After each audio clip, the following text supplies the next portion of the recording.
Howdy all of you delicious people, I'm here today to review Death Becomes Her. So, I would immediately say that this is a movie that is to be a zombie film without the whole, eating flesh part, to have them, continue to exist, to continue to, uh, need, and thirst and whatever after a person. So, Death Becomes Her is actually also like this love triangle story that goes into kind of just comedic approaches, and I thought that this movie was just really fun for the first time fully seeing this movie, because I remember at some point long ago when I was to spot this movie late at night, not really understanding what it was, but I thought it was weird and funny. And so I went on to decide to find this movie now and rewatch it and rediscover it and just have fun with it. So you can also immediately go on and see this movie on an app called Visly. I'm gonna spell that for you: VIDSE or VIDLESY. VIDLESY.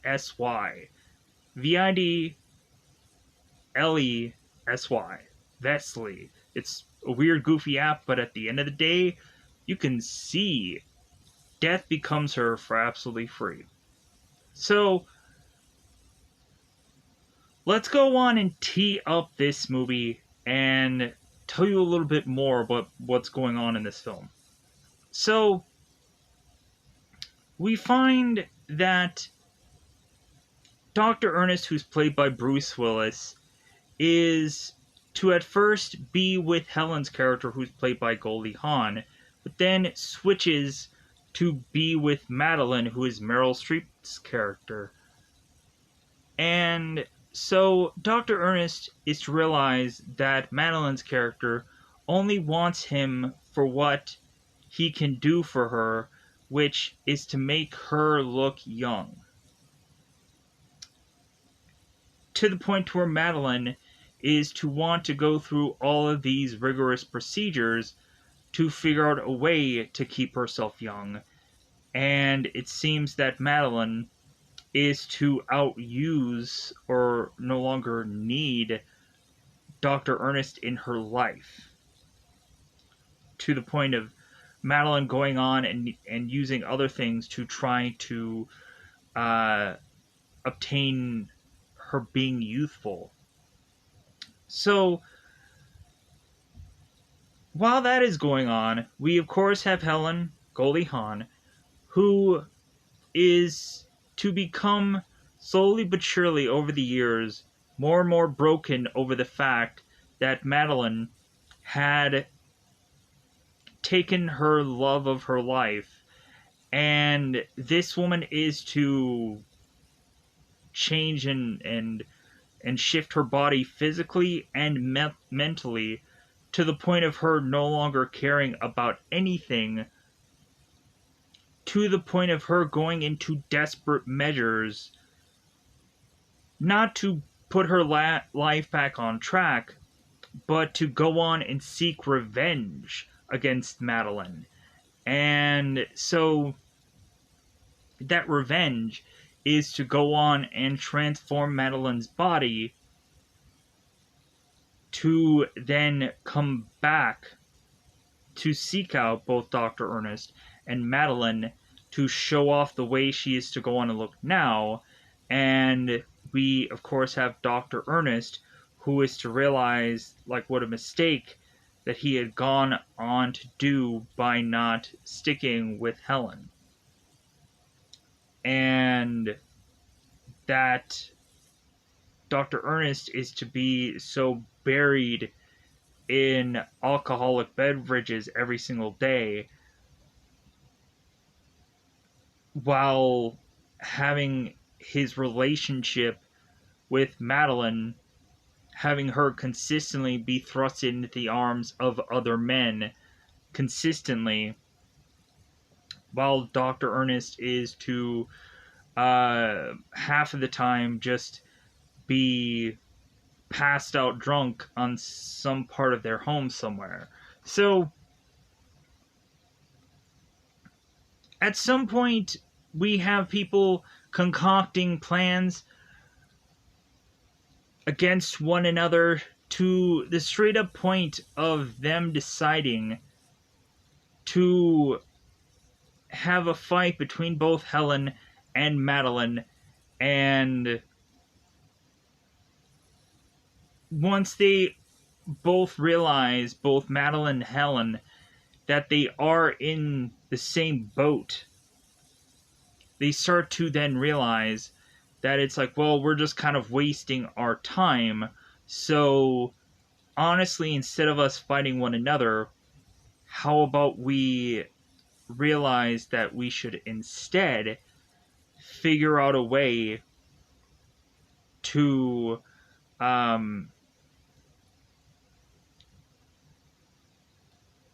like maintain what we already have so we can look the best that we possibly can. So, and then that ties back into Dr. Ernest, who is to possibly give both of these characters what they want or to give up on what these characters want to instead realize what he wants himself. So, with that said, I would go on and say that this movie is like, it's really fun. I liked it. Very goofy and comical. Um, to me, it reminds me of like Beetlejuice and like My Dead Ex, kind of as far as like the whole idea, the spin of it. Also kind of reminds me of My Boyfriend's Back, but at some point by the end of that movie, we find out that that guy is actually to be a zombie. So tweakingly, not exactly the same, but like it takes like being a zombie and it's comedic and it's fun, and it's kind of similar to this film. So, anyways, I can say that. So, with that said, I think let's just go on in spoilers. Let's break this down. Um, I want to say that this movie is a good or a solid good film. Uh, just because I can always go into it and enjoy this movie. There's a ton of really good rewatchable value for this film, as well as also having us consistently see uh, Lisselle or Lissel in all of her glory consistently throughout this movie, as we have so many like side uh, and or moments of just flashes of like, oh no, we almost get to see her. Oh wait, we almost get to see that. Oh wait, we. There are so many almost moments for this character consistently, and I thought that that was funny. So, with that said, I think it's about that time to just double five this bad boy up because it, as always, is time into spoiler time. Spoiler time. It's about the time to spoil this movie. Death Becomes Her. So let's become the spoilers. So in the beginning of this film, we have both Dr. Ernest Menville, Bruce Willis.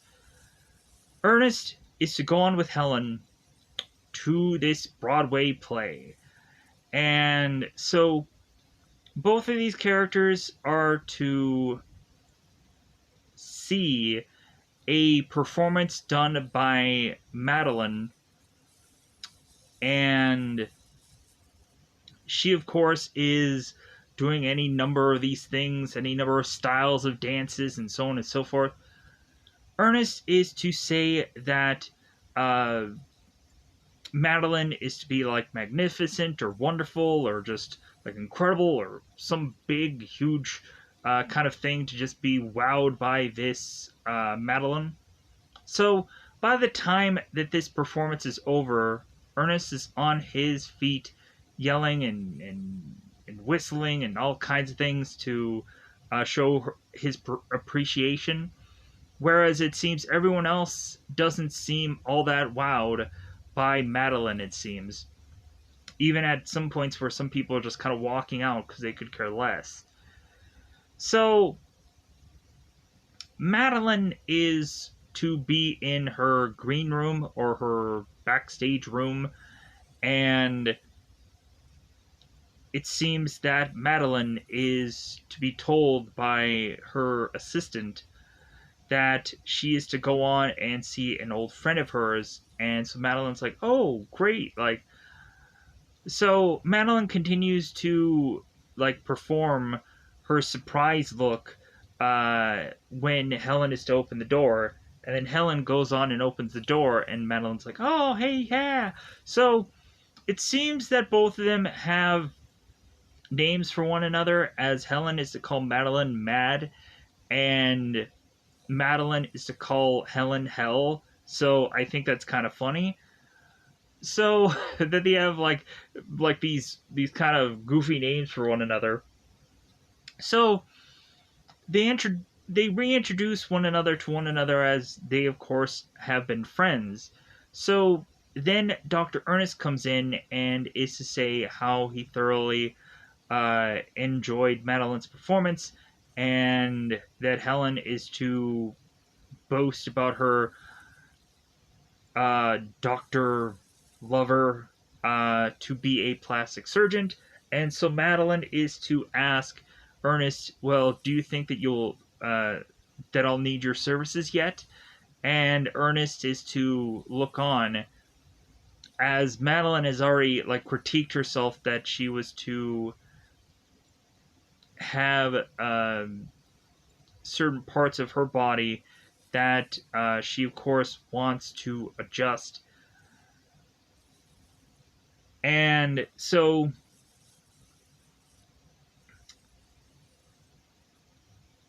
we have Helen and Ernest who leave, and so Helen is telling Ernest that she wanted Ernest to meet Madeline so he can pass this test that she had for him, because so many other men that Helen had showed Madeline to, she had scooped that person up. And so Helen is hoping that Ernest will think differently about falling for Madeline. And Ernest is like, no, like, there's no way I'm going to find real interest in this woman. So, come to turn around, Ernest is now doing this eyelid procedure and is to all of a sudden see Madeline banging on this door with this champagne. And so Dr. Ernest, who has blood upon his hands, is going, oh, hey, yeah. So the next thing we end up seeing is Dr. Ernest and Madeline married, and now Helen is to be grasping this thing of string like she had done before, or whatever she was grasping from before, to the point of it bleeding in her hand. So we have 7 years pass, and so coming to find out, Helen is a severe cat lady and is to be way heavier than what she was. And so Helen is now taking this this can and watching these movies that Madeline is in, and consistently putting her fingers and just putting this stuff in her mouth. And so Helen is watching on as Madeline is to get choked during one of these films. And Helen is to be completely oblivious to every single thing around her. even to the point of her not even paying attention to the landlord and these police officers that are trying to break through Helen's place because she is to have a final eviction notice and she should be taken from this place. So Helen is again completely oblivious to what's going around her, so she keeps watching this movie over and over and over again about Madeline getting choked. So this landlord and these police officers drag Helen out of this place as Helen is to watch one more time Madeline get choked. So they take Helen and they put her in a psychiatric hospital. So we have this psychiatrist that is talking to Helen. And so they're like, okay, or the doctor is saying, okay, Helen, it's been a while since you said anything. So, like, what would you like to talk about today? So Helen all of a sudden starts talking about Madeline, and everyone freaks out because they're so sick of hearing about that. And so the psychiatrist pulls Helen aside, and she's like, man, you've been here for like 6 months now, and like you have not gone on and made any progress. Like, we need to have you finally just go on and figure out a way to forget about Madeline, to eliminate Madeline. And Helen's like, yes, you're right. I need to eliminate. And so, all of a sudden now, I think another 7 years have passed. And so, come to find out, Madeline is to have woken up and had these procedures done upon her face that Ernest, I'm assuming, had either done or paid for. And so Madeline is to then go on after this surgery and have her husband, who is to need to wake up with alcohol in his hand with a Bloody Mary, and he is to demand uh, his assistant, or, like, I don't want to use the word maid, but his assistant go on and give him more vodka in the alcohol. So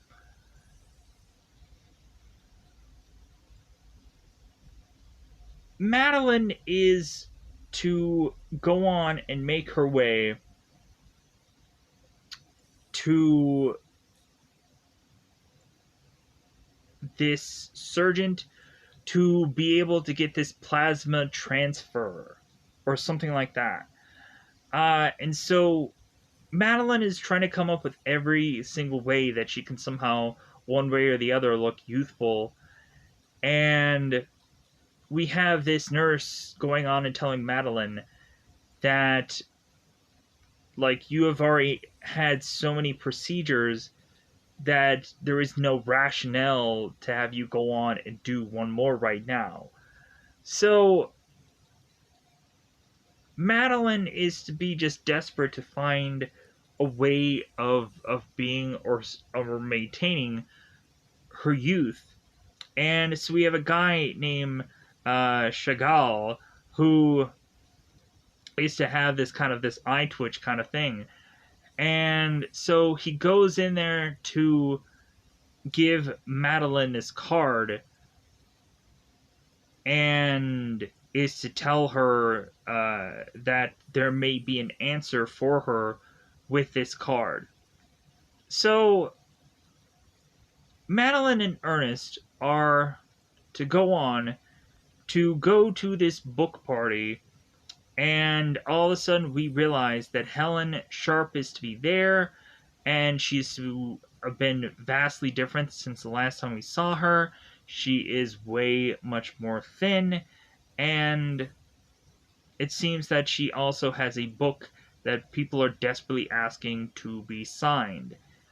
A number of people are all going on and asking, it's like, what did she do? Like, how did she turn this all around? Like, I want to know, I want to know how she did it. And Madeline is thinking the exact same thing. So Ernest is looking at Helen as a completely different woman, and Ernest is just like, oh my god, like, why didn't I go on and marry that woman instead of the woman that I am left with now? That things just aren't working out that well. She obviously had just used me, and it just took me a while to finally realize that. To the point of Madeline going on into the arms of younger men that can still get it up, because I guess Madeline's consistent ridicule of Ernest in this movie is that he's like dead from the waist down. So, kind of like a number of his patients, I guess, she makes the crack. So, we have Ernest, who is to now seemingly be infatuated with Helen.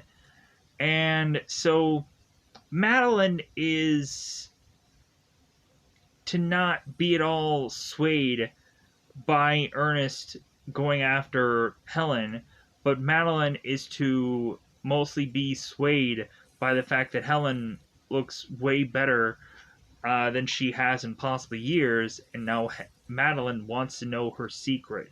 So Madeline thinks that she can go on and up the ante and do one better than Helen.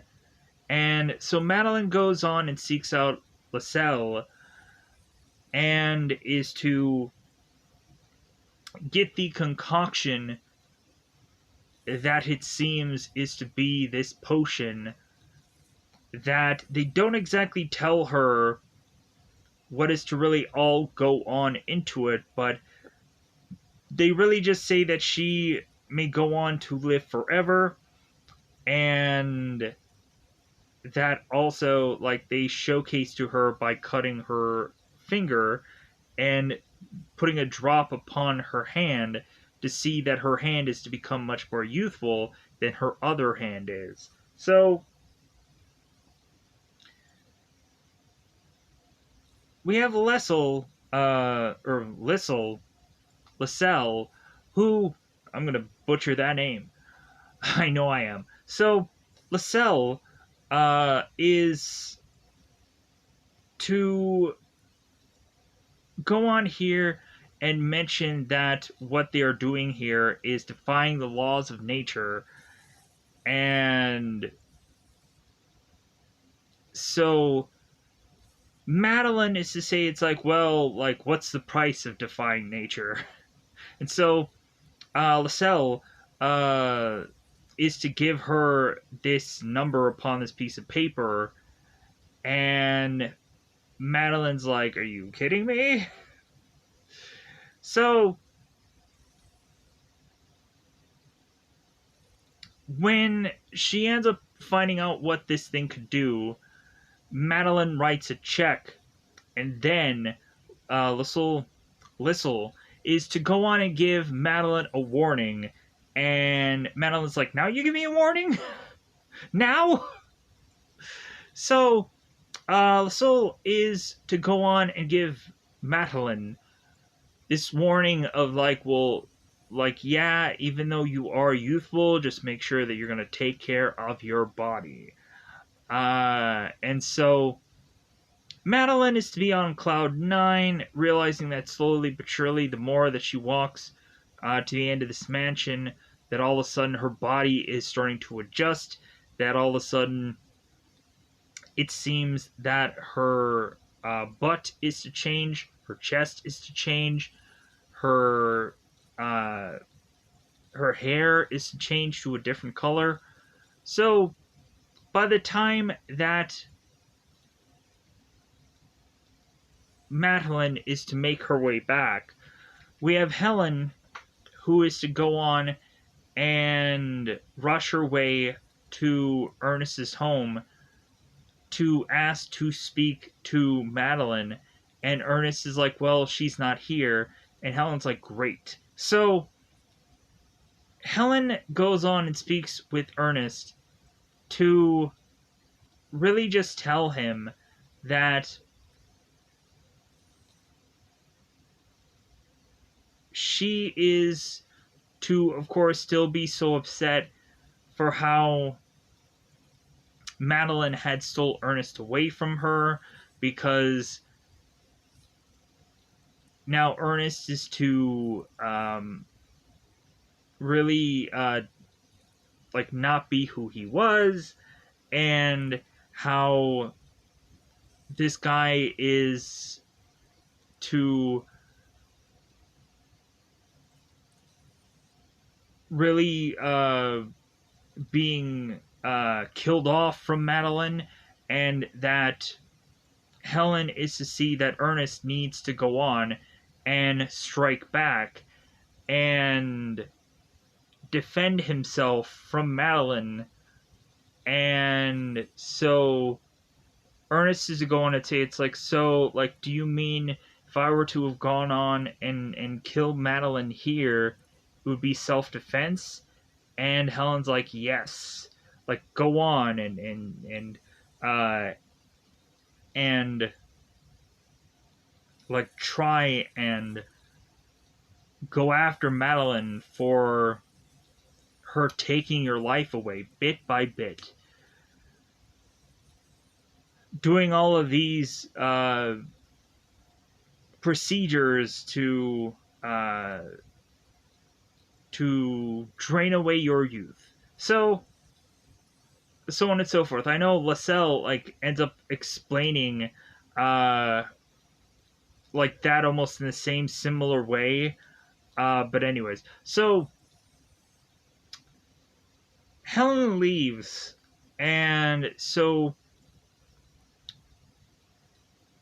Madeline and Ernest are to meet one another, and Ernest starts realizing that Madeline had changed her hair, and like I guess that's the only thing that Ernest actually noticed. And so it seems that also Madeline is to run off to go into the arms of another man, simply because Ernest like can't get it up. So we finally get to a point where Ernest is to get so upset with Madeline that he is going on and choking her. And all of a sudden, when Ernest is to finally stop choking her, he realizes what a mistake that he had made and how far this has gotten.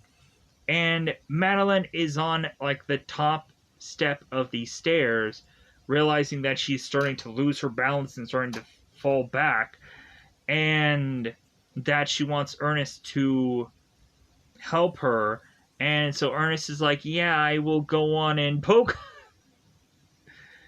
Madeline starts falling all the way down the stairs, and so Ernest is to go on to make a phone call to Helen. And so Ernest is mentioned to Helen that he did it, that he finally did what he was supposed to. And so Helen had concocted this whole plan that was to not have like Ernest be the murderer. Instead, Helen had concocted this whole plan that Ernest would go on and have them all get together and have this dinner that Madeline would want to go to, and while eating this meal, that Ernest had laced one of the cups with this kind of alcohol to then have Madeline pass out. Ernest and Helen would set up Madeline's car to have so much alcohol in it, like ridiculous amounts of alcohol, to where like every bottle has to be placed somewhere in this car. It's goofy and funny. And so they take the uh, they take this piece that is to be this jack, and they have it come off the car, and then the car goes flying off the sledge, and Madeline dies. And so they showcase with the coroners that this woman had a crazy amount of alcohol poisoning in her system, and that's what caused her death. So, like, concocting that whole scenario. So, Helen is now on the phone with Ernest and is to now have Helen realize that Ernest had called her instead of the police. And if they go on and check the phone records, they're like, well, hey, like, this guy, like, the first person he called was Helen instead of the cops. That seems unusual. But so Helen is justifying it to Ernest that if some doctors can't exactly determine the minute of death, that Ernest can say to the officers that he was making a phone call to Helen and heard Madeline fall down the stairs. And so Helen is now telling Ernest to go on to call the cops now to say that now Madeline is dead. So Madeline is to go on and hear what Ernest and possibly Helen has concocted, as now Madeline is to get her body back up. And so Ernest is now completely freaking out on the way Madeline's body looks, because Madeline's head is to be completely on the opposite side of her, where the face is to be at her back. And so Madeline doesn't at all realize this until she finally sees her butt. And then she's like, oh my god, I'm looking at my butt. And so, because Ernest is to say to Madeline, it's like, do you know, like, what's wrong with you? Do you realize what's going on here? And Ernest is telling Madeline to, like, don't speak to me, don't talk to me, don't know. So, Madeline is to now realize that her neck is broken, and she wants Ernest to try to adjust it, and Ernest is like, well, I wouldn't know where to start. And so Madeline just takes her own head and puts the neck right back to where it is. But supposedly there are some moments where these bones should probably not be where they are. So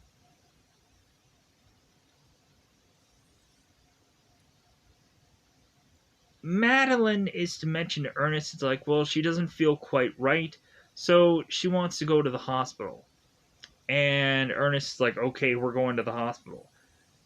And Ernest is to also see this as a sign that they should stay together, as Madeline cannot now die. And so, like, it's saying that Ernest should have stayed with Madeline because she will not die, or have death do them part. So, Ernest takes Madeline to this ER doctor, and so Madeline mentions about her wrist and about her neck. So, the CR doctor goes on and adjusts Madeline's wrist to just be like, okay, like, this doesn't hurt you, you're not in pain. And Madeline's like, no. He's like, what if I do this? And she's like, no. He's like, okay. So then we have the ER doctor looking at Madeline's neck. He's like, oh my god. He's freaking out at this point. And so then the doctor is like, well, okay, let's go on and do, like, some common tests. And so The ER doctor is to check for Madeline's pulse and look at her temperature, which is 80. So the ER doctor is to realize that his stethoscope is not working, his thing to listen to her heart. And so he ends up getting two stethoscopes and realizes that he's not getting a heartbeat from Madeline, that she is to really be defined as dead by him. And this doctor is to freak out so much so that he is to go on and possibly get a second opinion. And that second opinion is to instead have him possibly have a heart attack and need to be revived here from what he has seen.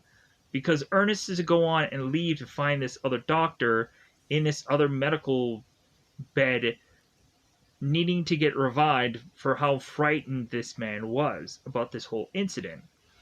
So, at some point, Madeline is to faint from hearing all of this news, and we have this nurse go on to check this woman's pulse and realize she's dead. And so she's like, oh, okay, all right, like, we'll just take her to the morgue. So, Ernest makes his way back to find out Madeline's room and realize she's no longer there. And so Ernest talks to this nurse and finds out that this woman just decides to have this woman declared dead and just put it in the morgue. And Ernest is like, hey, don't do that. My wife's going to freak out. And the nurse is like, I don't think you understood what I told you. It's like, your wife is dead. And so he's like, yeah, I know. So Ernest rushes to the morgue to find out that his wife is in a body bag. And so Madeline is to be like, what just happened? What happened to me? And so that's, of course, when Ernest breaks down that it's like they should not be separated. God is telling them that they should be together. And so Ernest and Madeline. So Helen is going on and seeing that Ernest is to drive his wife back home and drag her into the house one way or the other. So Helen knocks on the door to ask Ernest, like, well, hey, like, where is she? And, like, is she, like, what did you do with the body? And Ernest is like, no, like, she's sleeping, just kind of leave her alone, just leave her be. So, we also had a moment where Ernest was to need to go on and adjust certain corpses. There is, of course, this whole story about one of these men who were to have gone on to have this moment where they died, and now Ernest is to figure out a way to make these corpses look presentable for their funerals. And so one of the people end up asking Ernest, like, well, hey, how do you make these corpses so lifelike? And Ernest ends up mentioning spray paint, that he figured it out that he could use spray paint to make them look lively. So Ernest goes on and is to spray paint Madeline's skin to make her look normal. And so Ernest goes down to see Helen, and Helen is now asking, like, well, hey, what did you do with the body? Like what happened? So Ernest is to mention that Helen's resting, and that just won't do. Like, Helen's like, Ernest, what are you talking about? Like, I know that there's possibly a moment where like Ernest could be frazzled by all this, but so Madeline comes down to then realize that they had been plotting against her, And so Madeline then goes on to have this shotgun and present it to have Madeline now shoot Helen with the shotgun in the chest, assuming that now Helen would die. So all of a sudden now, like, Ernest is in shock because Madeline just killed someone, and she's like, yeah. So all of a sudden we have Helen that immediately gets out of this pool to then have her chest have a hole in it. And so now both Madeline and both Helen are to both realize that they have these pendants from Lascelles, and that they are to both be these people who are going to live forever no matter what they do, but they still are to go on and try to kill one another, or try to kill one another.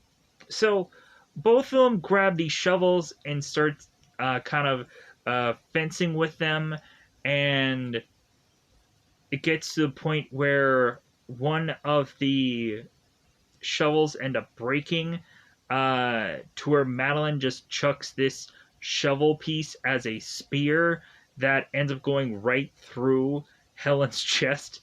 And so they're like, you know what, this is pointless. Like, we're just going to go on and try to continue to kill one another, and it's not going to work. And so Madeline is to realize that maybe they should go on and come to some kind of truce. And so Helen, who sits right where her spear was, and is to now have this spear through her chest, which I thought was kind of funny. Helen's like, well, what do you have in mind? So Madeline and Helen are both deciding together to go on and have Ernest fix them. To where Ernest is to go on and trying to fix Madeline's neck and fix Helen's chest. Because Madeline, of course, while Madeline and Helen are fighting one another and having arguments with one another, consistently Helen is to have her, like, her head and her neck kind of fall back to hit her back, so that way her head goes all the way back, or her head goes all the way down into the rest of her body, to where, like, you can kind of see like half of her face in like as if like her head collapsed into her neck. And we just consistently have Madeline, who's holding her head up with her hair, trying to go on and have this dialogue with this character, because of course she can't control her neck, and her head is staying above to where she can continue to have this dialogue. So Helen and Madeline are to look at Ernest and are to both go on and want to be fixed by him. And so Ernest is to say, like, okay, like, I'm willing to go on and do this, but after I go on and I fix the both of you, I am going to leave. Like, I've decided, like, he no longer wants neither one of them, and so he is to decide that he wants to leave after this whole thing is done. So Madeline and Helen agree to his terms, and so once they are to be fixed by Ernest, they then turn around and say that Ernest is to have gone on and done such a good job that they can't go on without him. That maybe at some point they may need something, and Ernest is to be the only one to fix them. So Madeline and Helen decide to drug Ernest, push him to go to this location where Estelle is to be at, for him to go on and take this youth um, magical potion to then have him live forever like the two of them. So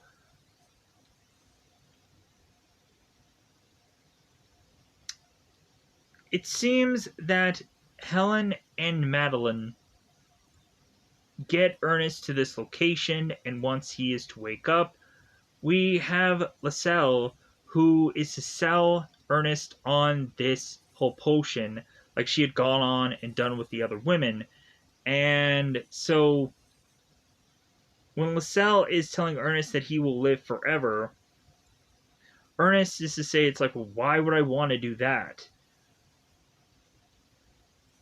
Like, this potion is not a dream, it's a nightmare, and I'm going to outgrow all of my loved ones, and this and that. And when looking at how, like, both of the women are falling apart, why would Ernest want that for himself? So Ernest is to decide that he's going to pocket this potion and run all around this mansion.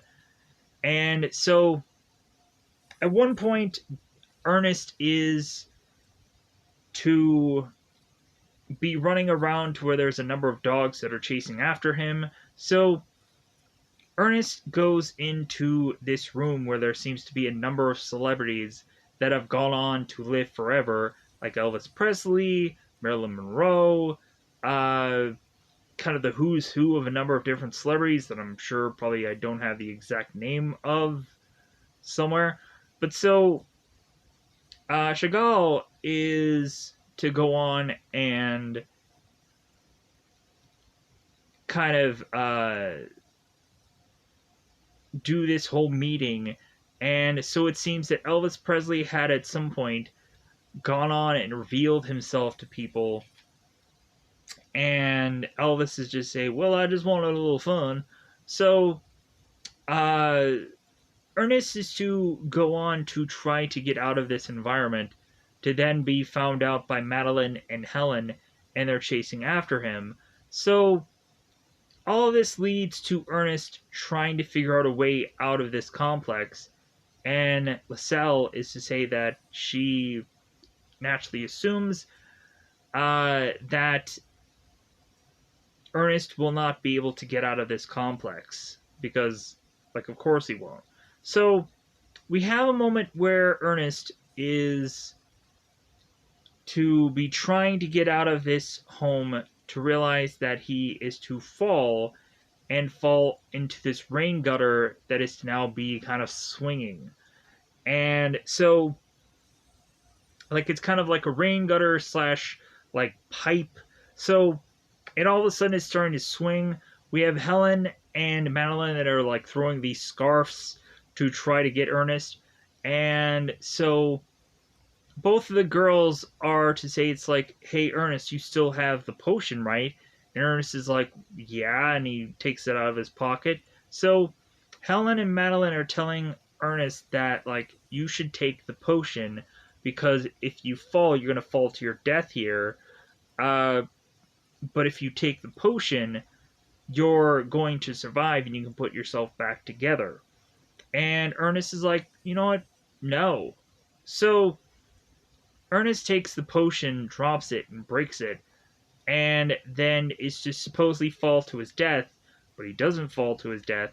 Instead, he falls through this glass that has him splash into this pool, and he somehow survives, making his way out of this pool to then escape the clutches of both Madeline and Helen. So, come to find out, 37 years later, Ernest is to go on to finally die of natural causes. So, Ernest is to have his funeral being done, and so both Madeline and both uh, both Helen are to be at this funeral, and so they go on and they like start to like realize that all of this is to be hilarious and goofy about Ernest's death, and so it seems that somehow we have this preacher that goes on and says that Ernest will go on and live forever because of all the people that he has gone on to either adopt or be a part of. And we have the girls that chuckle about that. It's like, yeah, like he's dead. He's not going to live forever that way. But so the girls are to realize that they again need to touch themselves up. And so they end up leaving because they, of course, need a thing of spray paint to clean them up. So, because they both decided they're just going to go on through the rest of their days and just take care of one another. So, as Lascelles is to have mentioned that she is 71 and she looks nowhere near that age in this film. So, both of the girls go on to make their way to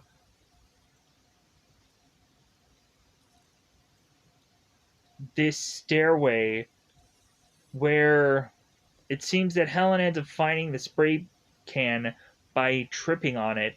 And so we have a moment where Helen is to start dangling, almost going to fall. And it seems that Madeline is not going out of her way to assist Helen. And so Helen goes on and just grabs Madeline, and both of them fall together.